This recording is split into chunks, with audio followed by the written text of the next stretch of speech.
Welcome to an episode of Chat Sports. You know, my name's Chad, taking time on sports. And welcome to Bowl Mania 3. That's right, I'm going to go over the last group of the bowl games, pretty much the New York 6 bowls. So December 30th to January 2nd, deal with those, playoff matchups. Yes, I'm still under the weather, and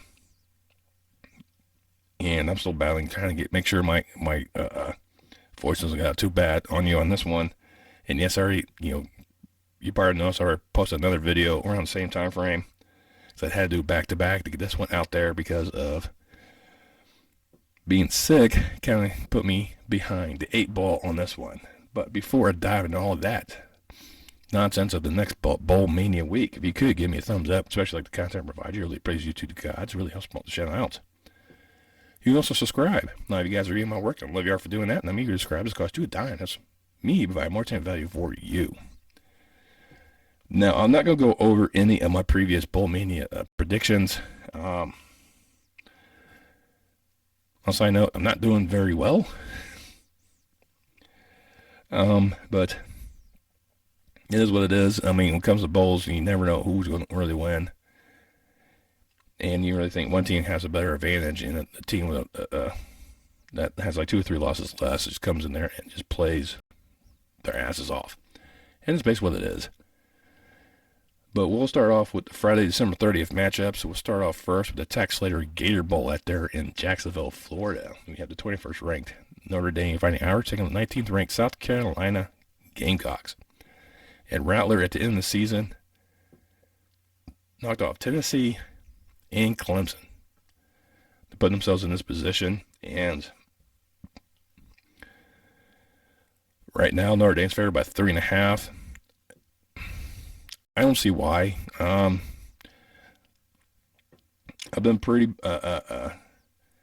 pessimistic about the Irish offense for a while this whole season. If you've ever noticed, I've tendency not to pick them here so often and end up winning quite handily. Prove me wrong. But something about this offense doesn't really get me thinking anything different about this team at all. And the defense should give Rattler and South Carolina some issues. There's probably no question about that one. If the Irish get the running attack going, it should really help this offense out a lot. But I'm going to go with Rattler and the Gamecocks. I mean, the way they did the last 2 games of the season, the momentum is in their court. And I don't have the Gamecocks winning by 3. You get the Duke's Mayo Bowl out there in Charlotte, North Carolina. You get the 23rd ranked NC State Wolfpack taking on Maryland. And NC State, I think, had a little bit of a disappointing year this year. I expect a little bit more out of them. I expected more of a 10-2 type of season. They've had a few bad games here and there. Tagovailoa should put some decent numbers. But I think that NC State defense should play some havoc. Right now they're favored by 1. That's because, with the Terrapins, they have had a kind of a dual threat right now with Tagovailoa and Henby in the backfield. Providing a much speedy rushing attack compared to, a Terrapin, which is a turtle, in case you didn't know. But I think the Wolfpack is going to be just too much for them, and they should edge them out. They'll probably be better, probably more than 1, but I like those odds as well. I'm taking NC State. And then Tony the Tiger Sun Bowl out there in El Paso, Texas will feature Pitt taking on 18th ranked UCLA. UCLA in this bowl game doesn't really put up huge offensive numbers historically. And right now they're favored by 7. If you've seen UCLA play, a lot of teams, they cough up a lot. And with Pitt, they've kind of surprised me how well they kind of didn't falter down too much down the ladder after losing Pickett. So they only. But I know UCLA has the better quarterback aspect. But they're running attack by the Panthers, and they have some good receivers as well. I'll take Pitt to knock off the Bruins in El Paso. Then we got the Barstool Sports Arizona Bowl out there in Tucson, Arizona. We feature the 9-4 Ohio Bobcats taking on the 7-5 Wyoming Cowboys. Right now, Ohio's favored by 2.5. I mean, if you look at, the stats right now, the Ohio leading pretty much a lot of them work. Over 1,300 yards passing, 25 touchdowns. And you got Bangera with almost 1,000 yards, 12 touchdowns. But Wyoming does have a defense. They ground at the Air Force attack.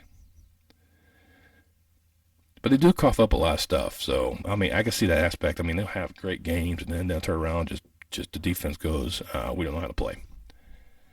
And it's just one of those weird things. I think Wyoming might be able to shock everyone and keep Ohio's numbers down. Right now, Ohio's only favored by 2.5. So, but I think Wyoming will be able to sneak that one out and get probably a late field goal to win this game. Then the Capital One Orange Bowl will be the orangest Orange Bowl in Orange Bowl history. How many times can I say orange? Because the two teams playing the Orange Bowl, their primary color is orange. As the 6th-ranked Tennessee Volunteers at 10-2, taking on the 7th-ranked ACC champions Clemson Tigers at 11-2. Orange on orange crime. With this one, Clemson favored by 4.5. I do see that one as well because Hooker not being there is really hampering Volunteers right now in terms of their offensive output. They still have a decent defense, so they should give Clemson some issues. But Shipley's going to be the primary focus of the Tigers' offensive attack. Clemson's defense is no joke either. I think it's going to be closer than 4.5, but I will go with Clemson edging out the Volunteers in the orangest Orange Bowl in Orange Bowl history. Then December 31st, we'll head out to the All-State Sugar Bowl. We find number 5, Alabama at 10-2, taking on 9th-ranked Kansas State at 10-3. The Big 12 champions, by the way. And Alabama fans are furious that they're not in the playoffs. You have 2 losses. Get in the back of the line. It's the same aspect when you guys went to playoffs when you're 11-1. They could win your division. You still got in. So it happens. Deal with it. Move on. But now I got that out of the way. Pretty much all the power from the Alabama's offense will say they are playing this game. They're not foregoing this bowl game. They want to put an exclamation point on their season. Win the premier bowl games in the Sugar Bowl. And Bryce Young says he's playing over 3,000 yards passing. Is that Kansas State is not going to be a huge pushover because Alabama is not scary at all. Right now, Alabama's my favorite, 6.5. It's going to be closer than 6.5. Kansas State's going to give it to them. I have no doubt about that whatsoever. They don't have enough to win. We're going to make it close. I think Alabama's going to edge this one out by at least a 3 or 4 point victory, but I will give to the Tide. And make Kansas State look a little more legit in this loss. Then we got the TransPerfect Music City Bowl at there in Nashville, Tennessee. We have a pair of 7-5 schools, Iowa and Kentucky, going at it. And what's the storyline? Is it going to be Iowa's defense shutting down Kentucky's offense? Or does Petrus find ways to make the Iowa offense look really good? I'm going more with Kentucky offense being a lot better than Iowa's defense. Because right now, Iowa's favored by 2 points. Levis looks amazing. Rodriguez, he's actually played in full season. He probably would have been a 1,000-yard rusher. And I really think that it's just going to be too much of the Wildcats for Iowa to handle, and I would give Kentucky the slight edge in this matchup. Then we'll deal with the 2 playoff bowls. First, we head out to the Verbo Fiesta Bowl out there in Glendale, Arizona. We have the 3rd-ranked TCU Horned Frogs at 12-1 taking on the Big Ten champions. Number 2, Michigan Wolverines at 13-0. This should be an epic showdown. Michigan's favored by 7.5. No, TCU will take it to the Wolverines. TCU will take the Wolverines to the breaking point. TCU is being overlooked as they have most of the season. Duggan over 3,300 yards passing, 30 touchdowns. I mean, Johnson's his favorite receiver over 900 yards. But it's the Michigan running attack that's going to be the difference. they should limit the time that TCU has for them to shred the secondary of the Wolverines. If Corum can put up more numbers on the ground, that'll help them out immensely. Now, I think Michigan will be able to win this one. It's not going to be 7.5. I'm seeing more of a 2-point victory, but I do have Michigan winning and making it to the national championship game.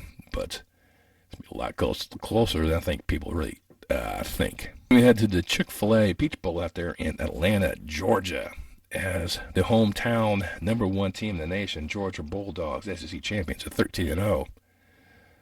We'll take on the 4th-ranked Ohio State Buckeyes at 11-1. And first time that 2 Big Ten programs are in the Final Four compared to SEC programs. I think that's why a lot of people are really upset about this one. I've already mentioned it already. I'm not going to go down that route again. So with this one, I kind of went back and forth on this one. I think Ohio State is talented enough to give Georgia the business.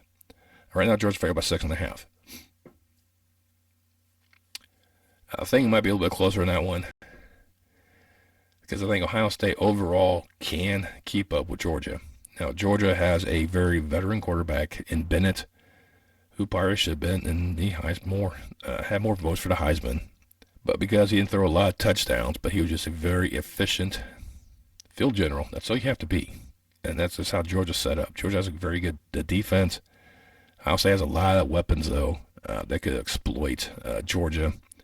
And you'll probably find that. You'll find Ohio State probably leading this game at halftime. And you'll start seeing the third quarter where the game gets a little closer, and you start seeing Ohio State flaws kind of show themselves. And Bennett's leadership ability, and Kirby Smart's being smart about his decisions and how to gamble correctly. And I think it's going to come down to the wire. I think it'll come to the fourth quarter.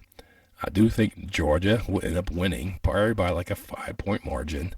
It's going to be one of those weird, oddball scores. But I think the Bulldogs will be able to knock off the Buckeyes and head back to the national championship game to become an attempt to be back-to-back champions. And then Monday, January 2nd, we have the rest of the bowl games that probably no one's really care about after this one. We have the ReliaQuest Bowl out there in Tampa, Florida. This is the new sponsor of what was once the Outback Bowl. We'll have the 22nd ranked Mississippi State Bulldogs taking on the Fighting Illini of Illinois. Both programs are 8-4, but Mississippi State's coming there with a heavy heart. Of course, losing Coach Leach will have them want to play this game. They're saying they will play this bowl game to honor this coach, and that they're going to come in there with that burden on them. It's going to affect them early because Atlanta's defense is no pushover. But I think Mississippi State has too much talent on that team to not look at this way. Rogers will bake some bonehead throws. He tends to do that all season long. But I will give this to the Bulldogs. Winning this one for Leach. There's rumors that they're talking about doing a special type helmet for this game. Just rumors. I haven't anything official yet, but I think it'd be a nice cherry for the Leach family for his last team to kind of go in there and win it for him. And then we have the Goodyear Cotton Bowl Classic featuring the surprise 16th ranked Tulane Green Wave, the American champion, 11-2, taking on number 10 USC Trojans, also 11-2. USC's favored by 2. How? No, I think it's going to be a complete blowout. Tulane battling USC, and USC's only favored by 2.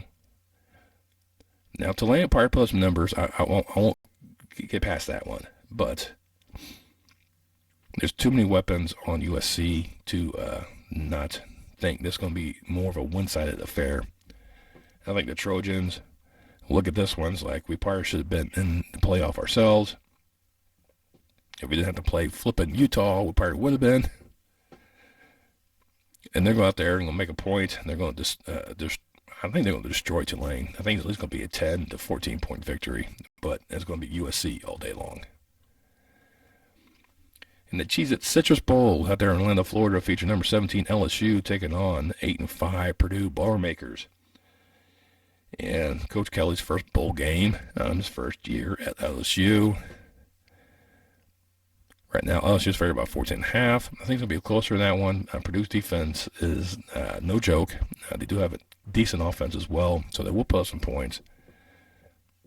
They'll take it to the Tigers. But I think the Bayou Bengals are going to be too much for the Boilermakers, and I think they're going to win at least by 10. I have no quarrels about that one, but they'll give Kelly a nice 10-win season his first year. We'll see what happens next season. And then the last game, the granddaddy of them all, the Rose Bowl, presented by Prudential, with feature 10-2, 11th ranked Penn State Nittany Lions taking on the Pac-12 champion, 10-3, 8th ranked Utah Utes. Right now, Utah's favored by 2.5. That's because Rising is just a very tenacious quarterback. He'll get you in the air. He'll get you on the ground, too. I mean, he will tuck it and run if he has to. Almost 3,000 yards passing, but 25 touchdowns in the air. And his favorite target's Kincaid, the tight end. Almost has 900 yards receiving. Penn State does have a decent running back, so yeah, I think if Penn State can keep it grounded, keep the game close, I think it should be a decent game. But I do think Utah will end up winning by more than 4 points. But I think the Utes will have a nice win at back-to-back Rose Bowls. Well, there you go. That's Bowl Mania 3. I'm not going to go into the championship game, which I have now set up as Michigan and Georgia. We'll wait till that game actually gets announced. So, and then I'll probably do more of a recap of all my bowls then, as well as give you kind of a preview of the championship game. I'm not too sure yet. Maybe I'll just give you a championship game preview and then do a whole season overview at the end. Where I'll go with that one. But that's it. Those are my picks for the last batch of bowl games. These are big daddies. These are big money makers. A lot of good matchups coming up. Which one do you think I'm more crazy on? As you know, I didn't pick neither one of my schools that I follow. And I picked the Irish and I picked the Illini. I think they both lose. It's just history. But down below, do you think the championship game between Georgia and Michigan is a good matchup, or do you think TCU and Ohio State have a chance? Let me know down in the comments below. There you go. So share the video with friends and family, or helps build this channel out. You can also make sure you hit that thumbs up once again. Once you subscribe, make sure you click on that bell, turn your notifications. That's the next time I post any more content on my channel. And I will see you next time on Chat Sports Talk.